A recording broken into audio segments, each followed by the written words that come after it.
Taken Over event is coming up this week, and it brings with it Shadow Mons that are about to destroy the meta.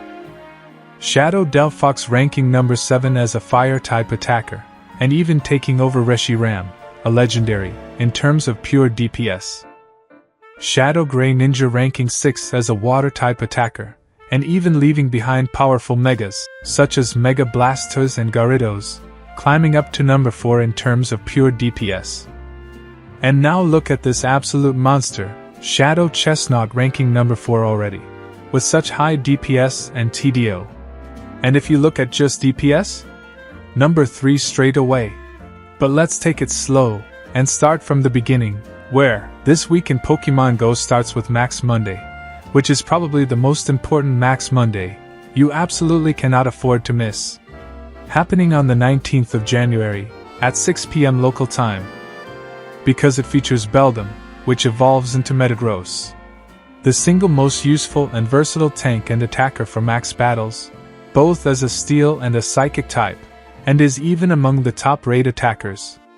Metagross has a max CP of 4,286, with an impressive attack stat of 257, a above average defense of 228, and a decent HP of 190. All of these stats make it the third best psychic type max attacker, with Zen Headbutt or Max Mindstorm, and second best as a steel type, with Bullet Punch or Max Steel Spike. These stats also make it the top recommendation for all of my counter guides of most G-Max or D-Max bosses, unless those bosses directly counter it, that is. It also has access to 2 0.5 moves, which makes it a great tank as well. And these 0.5 moves? Being Fury Cutter and Shadow Ball being Legacy, make it the 6th best Ghost-type max attacker, with Shadow Ball or Max Phantasm, and second best as a Bug-type attacker, with Fury Cutter and Max Flutterby. Metagross is also the 8th best Steel-type raid attacker, and even better as a Shadow, at rank 5 with Bullet Punch and Legacy move Meteor Mash, and 26th best Psychic-type raid attacker, and 11th best as a Shadow, with Zen Headbutt and Psychic. And then these stats flare up even more when Metagross Mega evolves, breaching the 5,000 CP mark, giving it a whopping 300 attack, 289 defense, but with the same 190 HP, making it the 10th best Psychic-type attacker overall, with Zen Headbutt and Psychic, and 4th best Steel-type, with Bullet Punch and Meteor Mash. And not just this, Metagross is very meta-relevant in GBL, ranking number 3 in the Master League, and ranking freaking number 1 in the Master Premier Cup, currently ongoing. Also Metagross's pre-evolution, Metang, is ranked 77 in the Great League, and ranked even higher at 67 as a Shadow. And lucky for us, Shadow Beldum is currently present in Steel-type male grunts that say, "You are no match for my Iron Will." Therefore, in order to take down Beldum, you'll need a proper strategy, which you can find in this solo, right here, already live on the channel, since it is pretty hard to take down Beldum, with it being a Steel-type, 3-star max battle. And talking of 3-star max battles, you can gain a total of 22,000 XP from a single Beldum battle, on a lucky egg, which will climb to a total of 132,000 XP, from this 1-hour Max Monday. Considering you picked up 1,700 particles, from Saturday and Sunday, the days prior, and 1,000 particles of Monday, taking your total to 2,700 particles on Monday, letting you do a total of 6 max battles.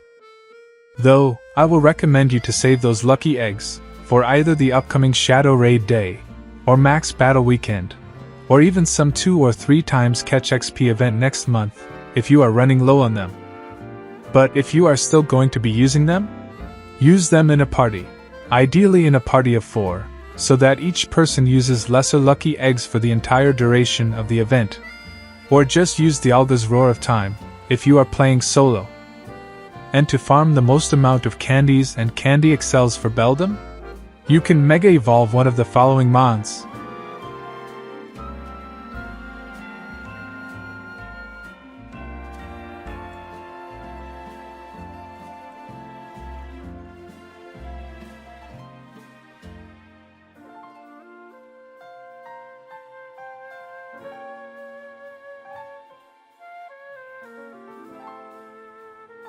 Next, let's move on to the Spotlight Hour of the week, which will feature another very important mon, Hatenna, with 2 times transfer candy, on the 20th of January at 6 p.m. local time. I hope I get this video out before you transfer those Grookies you just caught from the day preceding this event.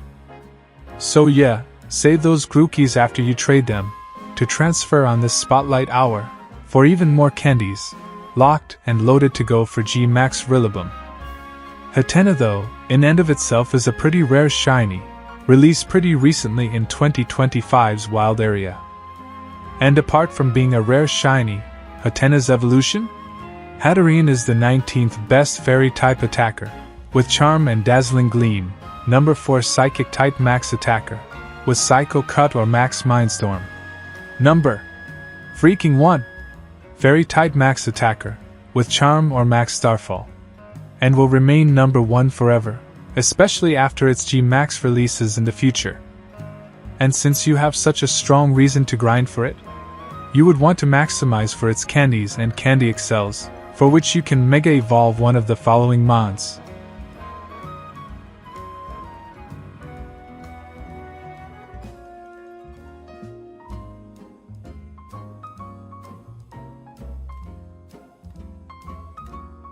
But before we move on any further, I would recommend you to get to level 75 of the Go Pass, as fast as you can, since it will let you farm insane amounts of rare candy and candy excels from raids. And there is an event coming up just right for you to take advantage of this bonus to your heart's content. Also, if you are finding this video helpful in any way, shape or form, I would be very thankful if you liked or subscribed. A small tap for you means the world to me, since 95% of you aren't subscribed, meaning I would have 10,000 freaking subs if all of you subbed. Do it! Just do it! With this Spotlight Hour, the main event of the week, the Precious Pals event, starts from the 20th of January at 10 a.m. until the 25th of January at 8 p.m. local time, where, for the bonuses, you will earn additional Candy XL when walking with your buddy Pokemon. Earn additional hearts with your buddy. You will have an increased chance to encounter Shiny Goldeen, and an increased chance to hatch Shiny Goldeen and Shiny Fidough. Some buddy evolution requirements will also be made easier for this event, such as Eevee only requiring 20 buddy hearts to evolve into Sylveon, instead of the usual 70. Pancham into Pangoro after catching 10 Dark-type Pokemon, instead of 32, and Palmo into Palmot in just 5 kilometers instead of the usual 25. In the wild, you will be able to encounter Goldeen, Zorua, Vimpod, Fidough, and rarely Espurr. Among which Goldeen's evolution? Seaking is ranked 86 in the Great League, ranked 70 in the Retro Cup, ranked 83 in the Ultra League and ranked 77 in the Ultra Premier Cup. Zorua will also be spawning in the wild, disguised as your buddy, and is one of the rarest shinies you could hunt for, since it is rarely featured in events.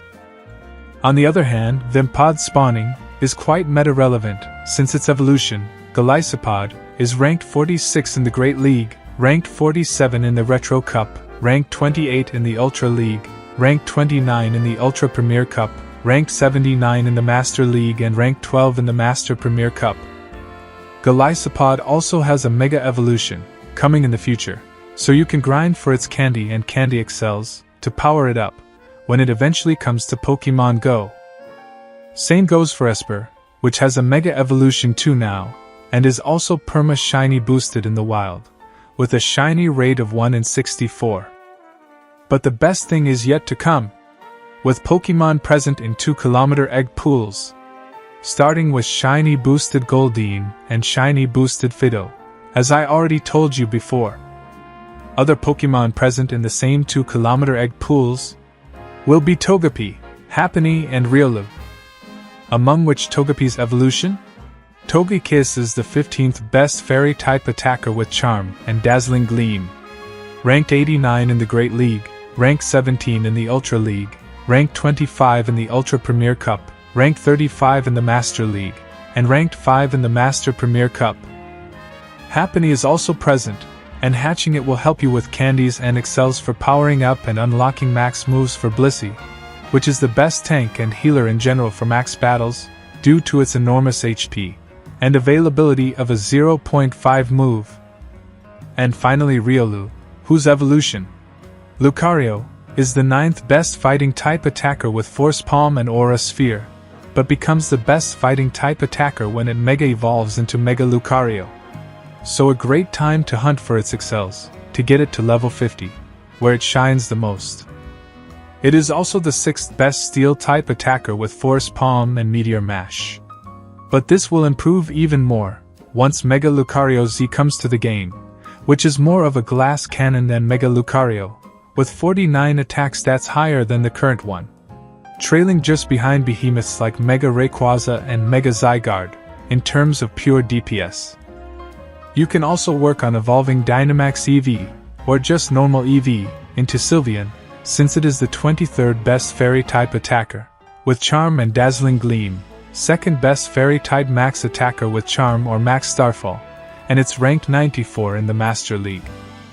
Pangoro can also be worked on, since it is ranked 110 in the Great League, ranked 157 in the Ultra League, ranked 142 in the Ultra Premier Cup, and ranked 158 in the Master League. And finally, Palmot is the 26th best electric-type attacker with Thunder Shock and Wild Charge. A budget option if you have nothing better to go with. There will also be collection challenges and event-themed field researches, with the same shiny boosted and other mons found in the wild. There will also be a $5 event ticket that will get you a Poffin, event-themed encounters, and the following avatar pose.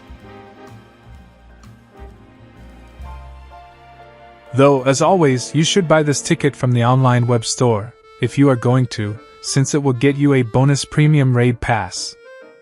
But more importantly, Progress Reward Road, granting you even more premium items. Up next are 5-star and Mega Raids, where Thundurus will still be available for this week from the 16th of January until the 25th, with its raid hour on the 21st. Thundurus will be boosted in rainy and windy weather, with a Hundo CP of 1911 and a weather-boosted Hundo CP of 2389.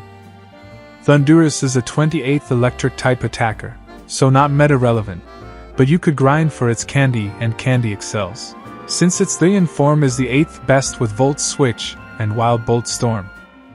So to farm the most amount of candies and candy excels, you can Mega Evolve one of the following mons.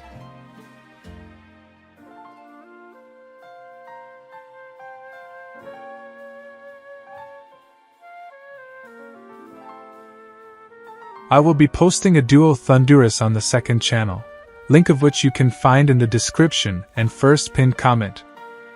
But still these will be the top counters for Thundurus: White Kyurem with Ice Fangs and Ice Burn, Black Kyurem with Dragon Tail and Freeze Shock, Shadow Rhyperior with Smackdown and Rock Wrecker, Shadow Regigigas with Hidden Power, Rock Type, and Crush Grip, Mega Diancie with Rock Throw and Rock Slide, Shadow Tyrantrum with Rock Throw and Meteor Beam. And these will be the budget: Rampardos with Smackdown and Rock Slide, Rhyperior with Smackdown and Rock Wrecker, Mamoswine with Powder Snow and Avalanche, Tyrantrum with Rock Throw and Meteor Beam, Galarian Darmanitan with Ice Fangs and Avalanche, Gigalith with Smackdown and Meteor Beam. In Mega Raids, Mega Sceptile will still be available for the same time frame as Thundurus. Boosted in sunny weather, with a Hundo CP of 1575 and a weather-boosted Hundo CP of 1969. Mega Sceptile is also a fairly easy solo, since it is double weak to ice, and you can find its solo right here on the channel too.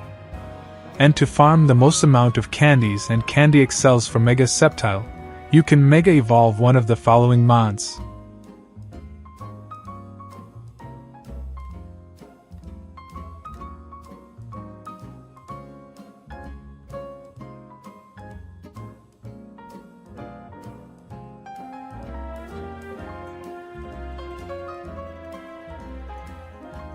But still these will be the top counters for Mega Sceptile. White Kyurem with Ice Fangs and Ice Burn, Black Kyurem with Dragon Tail and Freeze Shock, Mega Rayquaza with Dragon Tail and Dragon Ascent, Eternatus with Poison Jab and Dynamax Cannon, Shadow Mamoswine with Powder Snow and Avalanche, Mega Abomasnow with Powder Snow and Weather Ball, and these will be the budget. Galarian Darmanitan with Ice Fangs and Avalanche, Mamoswine with Powder Snow and Avalanche, Sea Titan with Ice Shard and Avalanche, Glaceon with Frost Breath and Avalanche, Weavile with Ice Shard and Triple Axle, Salamence with Dragon Tail and Fly. Cresselia will be available in Shadow 5-star raids, with it being boosted only in windy weather, with a Hundo CP of 1633 and a weather-boosted Hundo CP of 2041. Shadow Cresselia is ranked pretty decent at rank 58 in the Ultra League, and ranked even higher at 34, as a non-Shadow. Cresselia is also ranked pretty high in the Retro Cup, rank 7 as a non-Shadow. Though it will require its legacy move, Grass Knot, for all of the things I mentioned before. And if you want to take down Shadow Cresselia successfully, these will be its top counters. Dawnwing's Necrozma with Shadow Claw and Moon Geist Beam, Mega Gengar with Lick and Shadow Ball, Shadow Darkrai with Snarl and Shadow Ball, Shadow Regigigas with Hidden Power, Ghost Type and Crush Grip, Mega Tyranitar with Bite and Brutal Swing, and Mega Absol with Snarl and Brutal Swing. And these are the budget counters. Tyranitar with Bite and Brutal Swing, Hydreigon with Bite and Brutal Swing, Chandelure with Hex and Shadow Ball, Incineroar with Snarl and Darkest Lariat, Weavile with Snarl and Foul Play, Absol with Snarl and Brutal Swing. Though, a easy Shadow Cresselia duo is already live on this channel, so you can look it up if you need any help dealing with it. Also, to farm the most amount of candies and candy excels for Cresselia, you can Mega Evolve one of the following mons.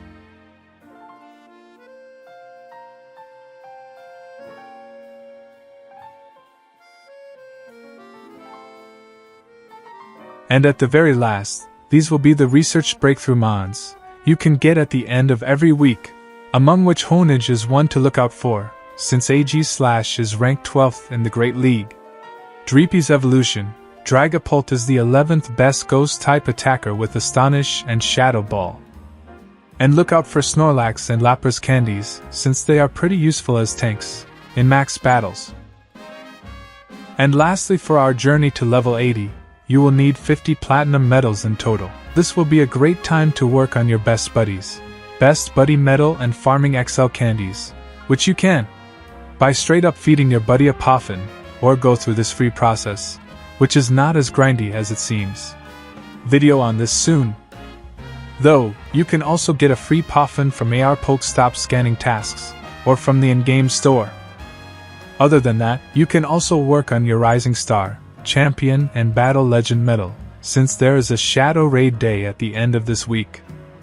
With the 2 km egg events being pretty good, this will be a good chance to work on your breeder medals. With completing field researches, the Pokemon Ranger medal. With the Rocket Team Takeover event happening within this event, a great chance to work on your Purifier and Hero medals. I initially thought of squeezing the Rocket Takeover guide into this video, but as you could see, this video is already pretty long, so the rest of the info for this week will be covered in part 2 of this video, so stay tuned.